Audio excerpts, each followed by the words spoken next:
Today on Legalese, we are going to be talking about the true cause of and solution to inflation.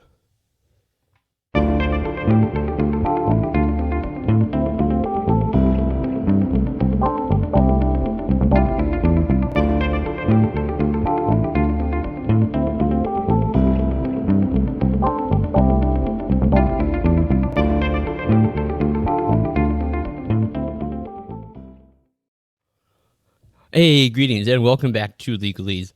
My name is Bob. I want to thank you all so much for joining me here today. And I would like to extend a special welcome to any new listeners who may be tuning in. This is a podcast where we are going to be discussing all manner of constitutional law, as well as current events in other areas of law, as well as politics and culture. Real quick, you can find this show on a number of different platforms. I mainly put it out as a video version of the show that you can find on YouTube, Rumble, and Odyssey. But I do also do an audio version that you can find over on Anchor and Apple Podcasts. And then if you go and check out my Substack page, you can find not only the audio and video version of this show, but you can also find a bunch of really awesome articles that I have written and continue to write, mostly on issues of constitutional law. You can find links to all of that stuff down in this video's description. So it's good to be here back with you guys, back behind the microphone. It's been much longer than I usually like to go between videos.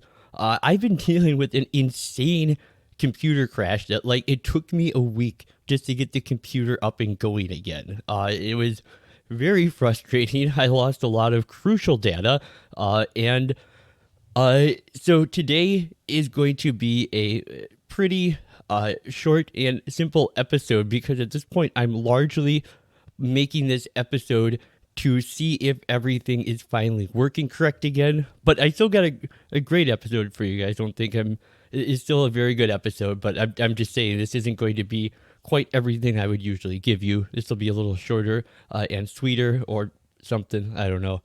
But anyways, also I want to encourage you guys to stick around at the end of the show, because I want to tell you about an awesome new project, a new book that I am working on called Constitutional Sleight of Hand, An Explicit History of Implied Powers.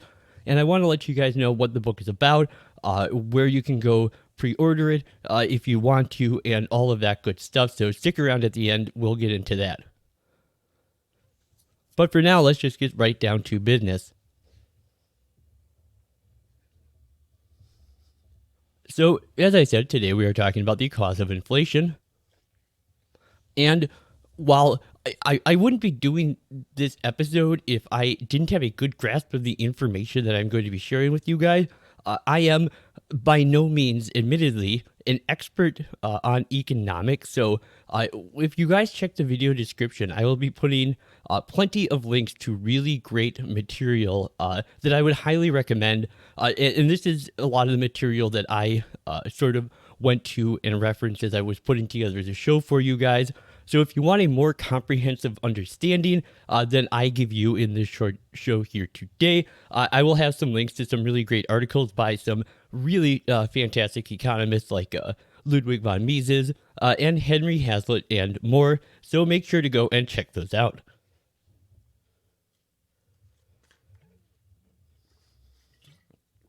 But to start off, what I can tell you is that you have been hearing a lot of excuses from politicians giving all kinds of ridiculous reasons why we are dealing with inflation right now. And they range from someone like Elizabeth Warren, who talks about greedy corporate fat cats who don't pay their fair share of taxes, or you have the Biden administration talking about these greedy gas company fat cats who are price gouging because all of a sudden all of these corporations suddenly got extra greedy all at exactly the same time somehow for some reason.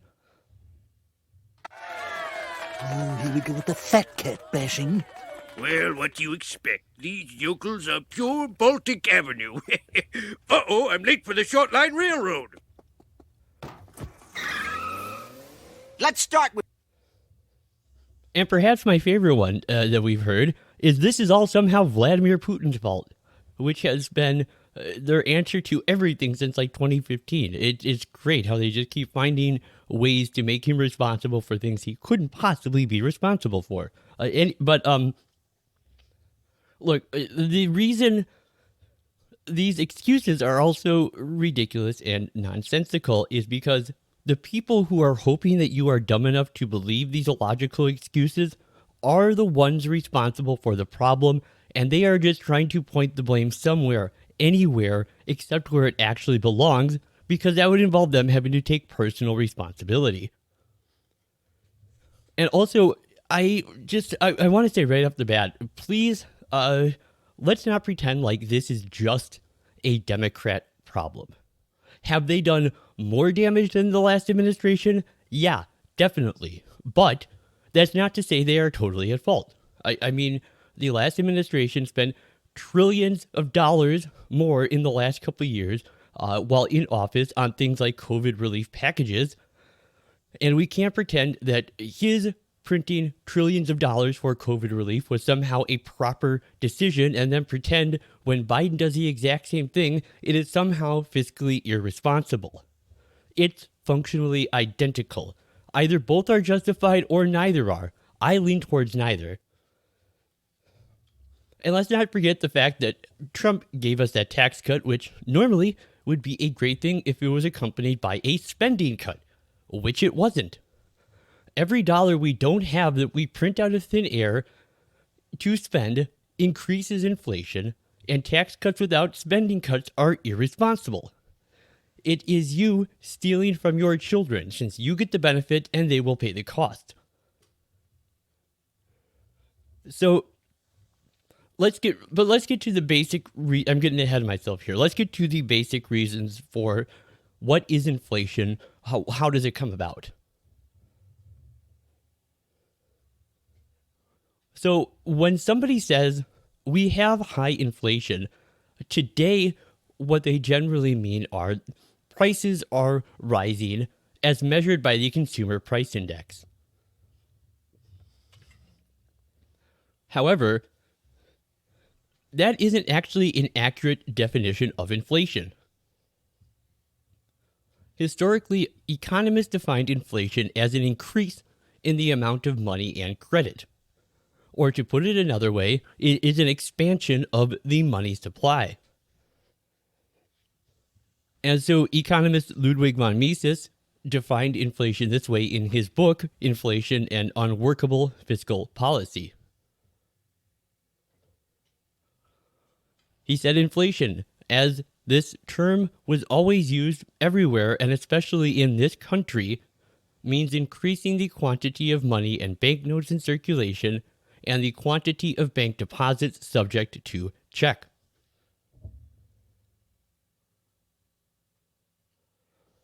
And a 1970s dictionary actually yields a very similar definition. They define inflation as a sharp increase in the amount of money and credit, causing advances in the price level.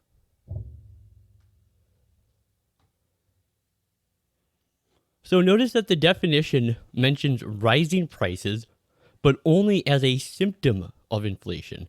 Inflation itself is defined as an increase in the amount of money and credit. And over the years, governments, along with its apologists in the corporate media and academia, have altered the definition to suit their government purposes. The standard definition of inflation bandied about today is really nothing more than government propaganda. And in fact, Mises explains the problem with this change in definition.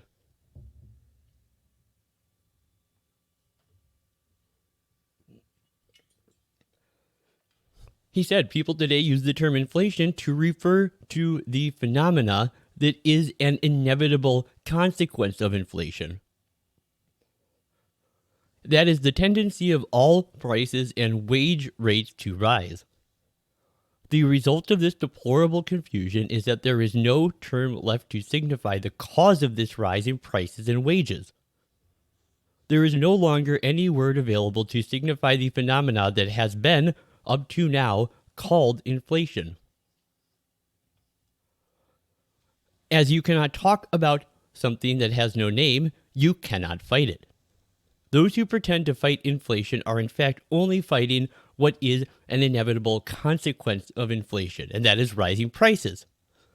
Their ventures are doomed to failure because they do not attack the root of the evil.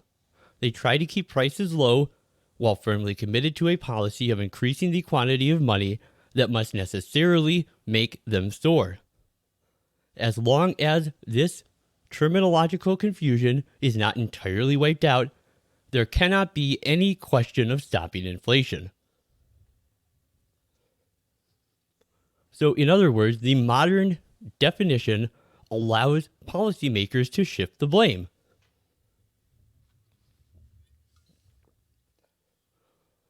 Now, if we use the traditional definition of inflation as an expansion of the supply of money, then the culprit becomes very clear. Who expands the supply of money? The Fed and the federal government. So, if you accurately define inflation, you will know exactly who to blame.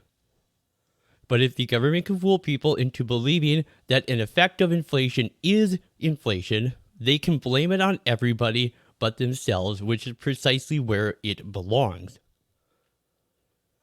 And speaking of that, we can talk about the recent act that was passed by the Biden administration.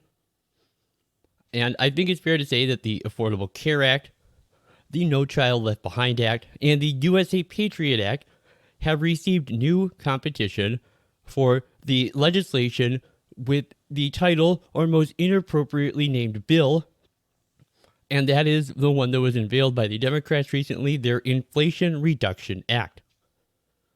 This bill will not only increase inflation, it will also increase government spending and taxes. Again, not to put too fine a point on this, but inflation is the act of money creation by the Federal Reserve. High prices are one adverse effect of inflation, along with bubbles and the bursting of said bubbles. One reason the Federal Reserve increases the money supply is to keep interest rates low, thus enabling the federal government to run large deficits without incurring unmanageable interest payments. And so this so-called Inflation Reduction Act increases government spending. For example, the bill authorizes spending hundreds of billions of dollars on energy and fighting climate change. Much of this is subsidies for renewable energy. In other words, it is green corporate welfare. Now, government programs subsidizing certain industries take resources out of the hands of investors and entrepreneurs who allocate resources in accordance with the wants and needs of consumers and the market generally, and give those resources to the government, where they are allocated according to the agendas of politicians and bureaucrats. When government takes resources out of the market, it also disrupts the price system through which entrepreneurs, investors, workers, and consumers will discover the true value of goods and services. Thus, what we see spending on green energy program, this really will only lead to increased cronyism and waste. Now, this bill also extends the supposedly temporary increase in the Obamacare subsidy passed as part of COVID relief, and this will further increase healthcare prices. Increasing prices is a strange way to eliminate price inflation, if you ask me. And the only way to decrease healthcare costs without diminishing healthcare quality is by putting patients back in charge of the healthcare dollar.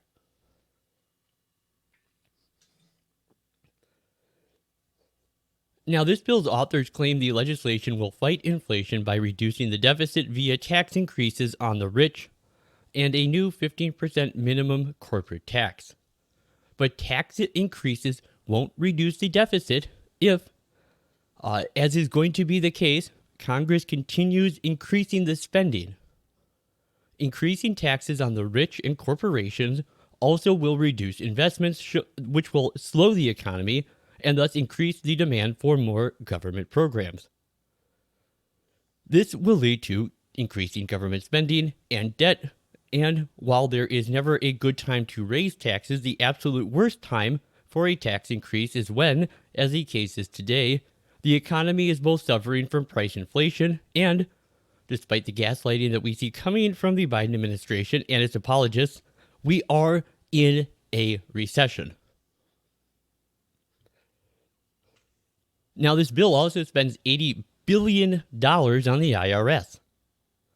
Supposedly, this will help collect more revenue from the so-called rich tax cheats, while supporters of increasing the IRS's ability to harass taxpayers claim that their target is the rich. These new powers will also be used very much against middle-class taxpayers and small businesses that cannot afford the legions of tax accountants and attorneys that a large corporation can, and thus are likely to simply pay the agency whatever it demands.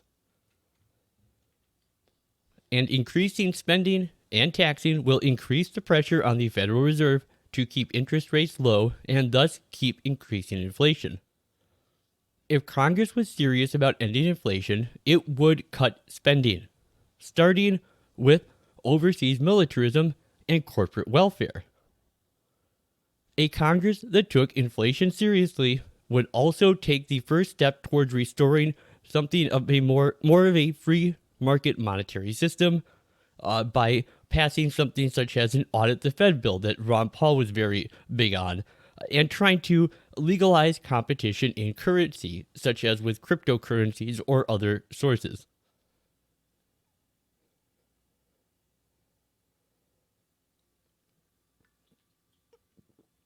So, the cure for inflation, like most cures, consists chiefly in the removal of the cause.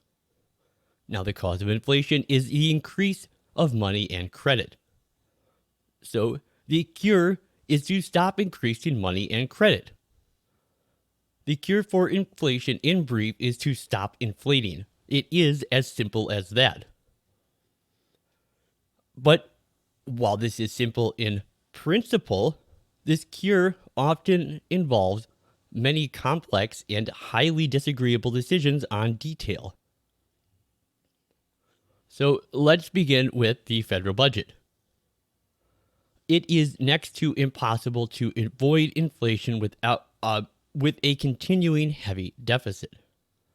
Now, that deficit is almost certain to be financed by inflationary means, which means directly or indirectly through printing more money. Huge government expenditures are not themselves inflationary, provided they are made wholly out of tax receipts or out of borrowing paid for wholly out of real savings. But the difficulties in either of those methods of payment, once expenditures have passed a certain point, are so great that there really is almost inevitably a need to resort to printing more money. Moreover, although huge expenditures wholly met out huge taxes are not necessarily inflationary, they inevitably reduce and disrupt production and undermine any free enterprise system. Now, the remedy for huge government expenditures is therefore not equally huge taxes, but a halt on reckless spending.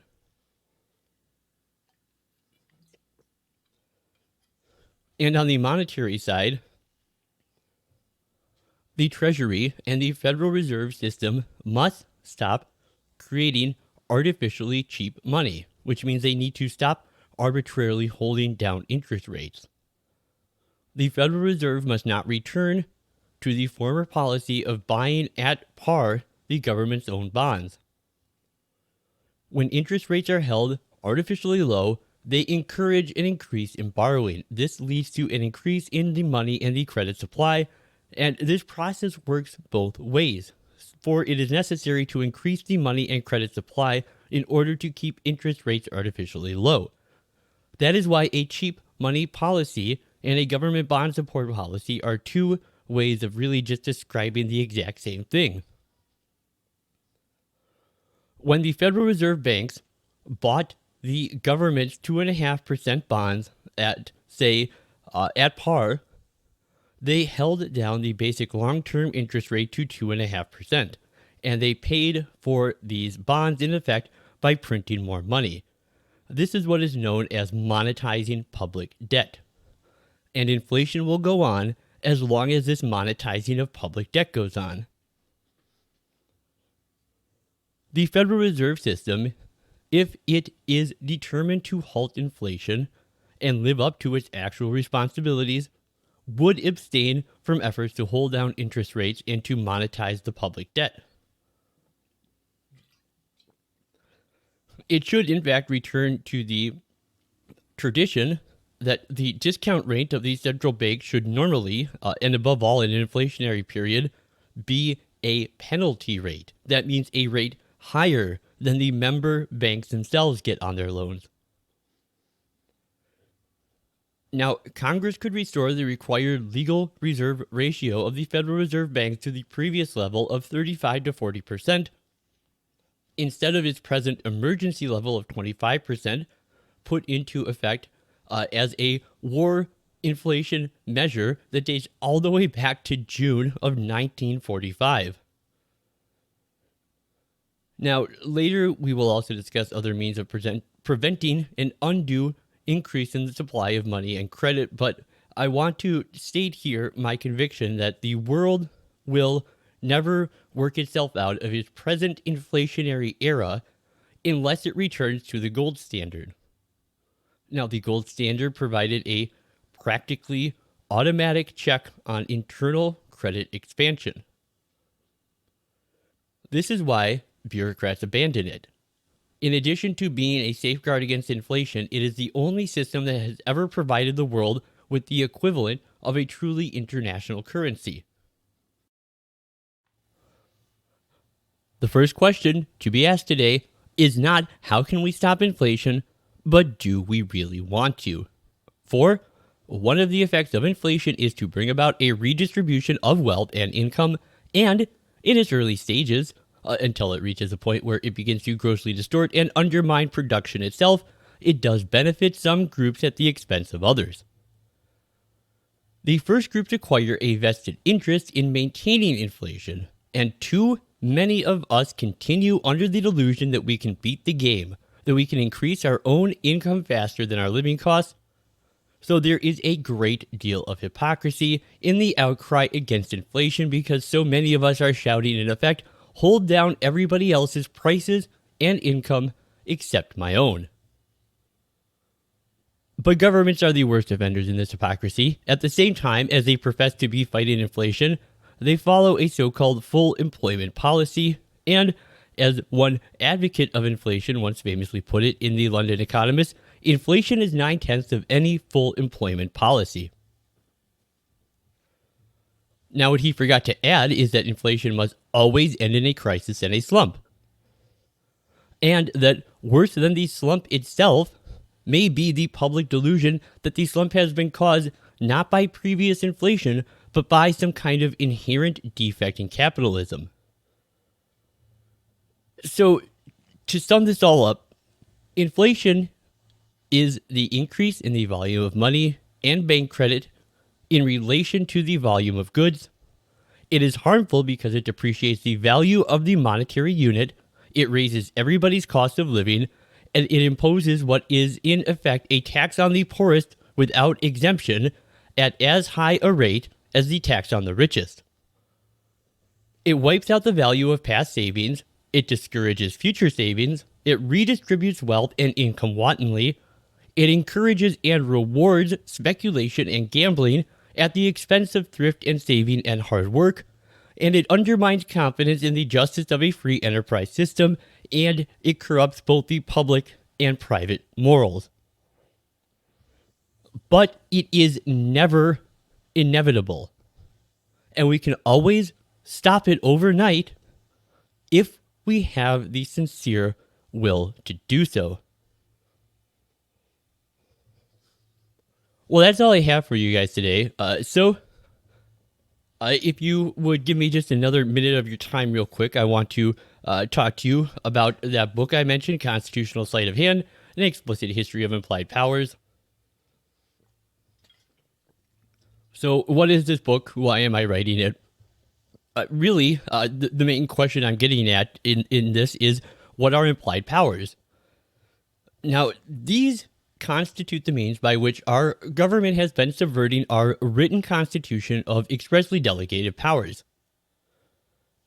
And understanding the evolution and rationale of this doctrine of implied powers is a topic of overwhelming complexity, and so much so that it's really not even uncommon to find lawyers and legal scholars who will buy into common fallacies relating to this subject. And this includes a great deal of what I believe is needless and intentional overcomplexity that has been created around this concept, often by design, because those who benefit by hanging on to this excess of power through misrepresentation and confusion realize that people cannot change what they do not understand. And that's where this book will come in. So this book will give you everything you need to know about implied powers, right from its antecedents in the English common law and from our first Constitution, the Articles of Confederation, to its establishment as described in the Constitution by our framers and ratifiers, right up to the modern day. Importantly, we will be developing an originalist meaning of both the Commerce Clause and the Necessary and Proper Clause, because it is mostly through the misinterpretation and misrepresentation of those two clauses that are at the heart of the seemingly endless list of implied powers that Congress has continued to claim for itself. Then we will be doing a historical walkthrough of the crucial laws and Supreme Court opinions that have shaped this doctrine of implied powers from our new government's very first session in 1789 right up to the present day.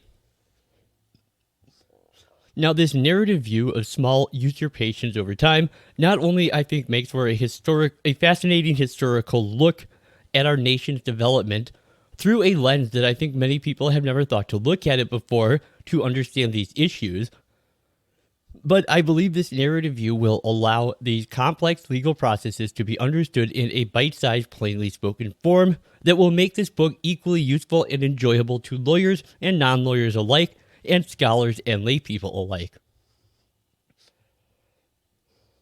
So if you would like to sign up to get essentially pre-order the book, I have two sort of different levels of membership that you can access, and you get additional benefits with each one of these. And the basic level is for people who sign up will get added to a private members only mailing list that will give you updates on the progress of the book, including keeping you up to date as I essentially release a serialized version of it, chapter by chapter, over the next couple months on Substack, all leading up to the release of the book in November. And everyone who joins at this basic level will also get a free copy of the book when it is finally released in November, plus a shout out here on the Legalese podcast, as well as a personal thank you letter from me for being awesome and for supporting the channel and for supporting my efforts here to try and roll back government from the monstrosity that it is to something more like the limited government of expressly delegated powers envisioned by our framers and ratifiers. And then if you want to go the extra mile to support this project, you can sign up for what I have called super awesome tier membership, because I'm immature and that sounded awesome, I guess, which comes with the added bonus of getting a pre-release copy of the book sometime in early November, a few weeks before it will be available to the general public. And with that, you will also get a special thank you by name right in the book on the dedication page. So if you would considering joining and essentially pre-ordering the book at either of those two sort of support levels, I would greatly appreciate it. There will be links to those down in the video's description. And so, yeah, I guess all that's really left to do is sign out here. So, you know, all the usual stuff. And make sure if you're not subscribed to the channel, you hit that subscribe button real quick so you always know when my newest videos come out. Let me know what you thought by giving that little thumbs up button a hit. Or if you hated it, give the thumbs down button a hit. I don't really care, I guess, if you want to be a jerk about it. And then definitely leave me a comment, too. Let me know what you thought about this episode. I do really love to hear from you guys in the comments and hear your thoughts on the episode, and even get a chance to kind of talk with you about these topics back and forth a little bit. So if you would do all of those things for me, I would greatly appreciate it. And so I guess all this really left to do is sign off. So this has been me, Bob, for Legalese, talking about inflation. And of course, as always, Carthago delenda est.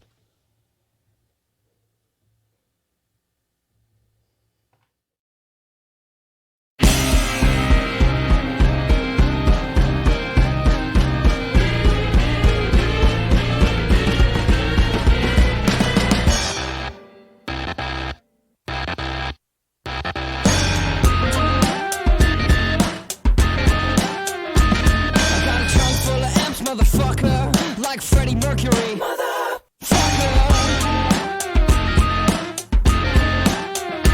I got a trunk full of amps, motherfucker. I got a trunk full of amps, motherfucker.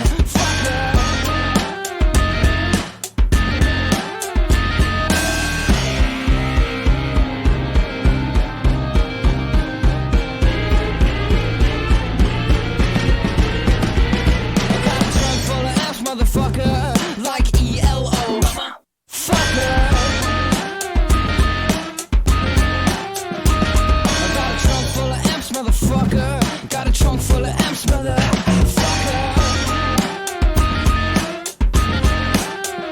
I got amps that sell stamps, motherfucker. Like Glenn Danzig.